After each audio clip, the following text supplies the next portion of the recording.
Le livre de l'émir Abdelkader. Les Grecs. Les Grecs forment une nation importante. Ils rapportent leur logique à Yukan, qui dans la Bible est fils de Japhet, propre fils de Noé. Son nom dans la Bible est Yaphan avec un fa qui se rapproche du vav. Les Arabes ont arabisé ce nom en Yunnan. Leur pays est la Romélie, l'Anatolie et le Karman. Leurs frères sont les Latins qui demeurent près d'eux. Des Grecs sort Alexandre, vainqueur des rois. On dit qu'il en subjuga 35. La Grèce a produit aussi des philosophes célèbres, comme Aristote qui fut le maître d'Alexandre. Il habitait la ville d'Assa. Ce fut le grand philosophe sans rival parmi les philosophes du califat. On dit en note. Assa est probablement le nom tronqué de Stagir, ville où naquit Aristote en 384 avant Jésus-Christ, mort à Chalcis en 322. Abdelkader, en disant qu'Aristote fut le philosophe sans rival parmi les philosophes du califat, veut dire sans doute que sa philosophie dominait les études à cette époque. Fin de note. Il apprit la philosophie du grec Platon, qui enseignait en marchant sous les portiques qui l'ombrageaient contre la chaleur du soleil. De là, ses élèves prirent le nom de péripatéticiens. Platon apprit de Socrate que le peuple tua parce qu'il voulait empêcher les hommes d'adorer les idoles. On lit en note. Le texte porte « Platon apprit de Socrate le tonneau, ainsi appelé, parce qu'il habitait un tonneau de terre qu'il avait adapté à son usage. Comme on le voit, l'émir a attribué à Socrate, sur quelques traditions confuses, l'usage du tonneau de Diogène. » Fin de note. Socrate avait appris la philosophie de Pythagore, qui était, dit-on, l'élève de Thalès, philosophe de Milet, instruit par Lockman, le sage célèbre. Parmi les philosophes grecs sont Démocrite, Anaxagore et Aristote qui traduisit les livres d'Hermès le Trismégiste de la langue égyptienne en grec et expliqua les sciences, la philosophie et les talismans qu'ils contenaient.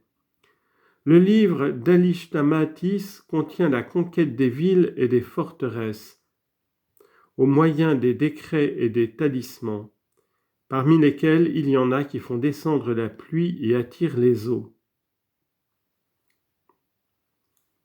On lit en note « Je pense que le copiste de l'émir a donné par distraction un titre à la place d'un autre et qu'il faut mettre au lieu de Kitab el-Ishtamatis le titre qui vient après, Kitab el-Ishtirtar. Il est question d'un traité d'art militaire. Faut-il voir dans ce dernier mot une transcription de strategmatos au génitif, stratagème? Paulien, tacticien grec du second siècle après Jésus-Christ, a fait un livre des stratagèmes. Mais j'aimerais mieux lire Strateia au génitif, expédition militaire. Ce titre, tel du moins qu'Abdelkader le donne, ne se trouve pas dans le Hadji Khalfa. C'est quelquefois peine perdue de chercher à deviner les titres grecs que ce bibliographe ne mentionne pas. Fin de note. Le livre de El-Ishtirtar traite des expériences sur la marche de la Lune dans les stations et les conjonctions. On lit en note, il faut probablement lire ici Kitab el-Ishtimaatis au lieu de l'autre titre. Nous trouvons ce titre dans Hajj Khalfa à l'article Kitab. Kitab el-Istamatis, Liber de Annelazione, sans nom d'auteur. Mais Abdelkader parle d'un livre d'astronomie et non d'un livre sur l'asthme. Il faut chercher cependant à tirer parti du mot istamatis. On pourrait peut-être lire sous ce mot stomatis, au génitif, mot qui donnerait une signification passable, visage, figure, bouche. Les mentions ou conjonctions peuvent être figurées sans trop d'effort par un tête-à-tête ou un bouche-à-bouche de deux astres de sexes différents. Fin de note. D'autres livres ont pour objet les utilités et les propriétés des membres des animaux, des pierres, des arbres et des plantes. On trouve parmi les Grecs Empédocle qui vivait du temps de David le prophète. On dit en note, il est presque inutile de faire remarquer que ce philosophe grec qui, suivant Abdelkader, vivait du temps de David le prophète, florissait en fait au 5e siècle avant Jésus-Christ.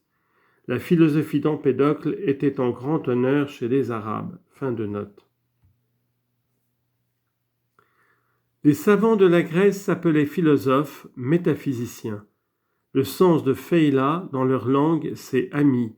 Celui de Souf est science et le sens de Pheilasouf, c'est ami de la science. Ils ont des ouvrages sur les diverses sciences. La perfection de leurs œuvres les place au plus haut rang parmi les hommes. Ils font dériver la philosophie des sciences physiques, logiques et naturelles. Toutes les sciences rationnelles leur ont été empruntées. Ils en sont les fondateurs. Sous le règne du grec Phardifache se fit la traduction correcte de la Bible de l'hébreu en langue grecque et latine. Il y en a qui disent que ce fut sous le règne de Phélaphadous, c'est-à-dire ami de son frère, que se fit la traduction de la Bible et des livres des prophètes du syriaque en grec. On lit en note. Les noms de Phaldifache et Pheiladafous, dont l'émir fait 2 personnes, semblent n'être tous les deux que la transcription altérée de Philadelphe, surnom de Ptolémée II, deuxième roi Lagide d'Égypte, 288 à 247 avant Jésus-Christ, sous lequel se fit la version des Septante, en 275 avant Jésus-Christ. Macrésie, en parlant de Ptolémée Philadelphe, dit que de son temps on traduisit le Pentateuque et les prophètes de la langue hébraïque en langue grecque, ionienne et latine, Rumi, Yunani, Latini. Fin de note.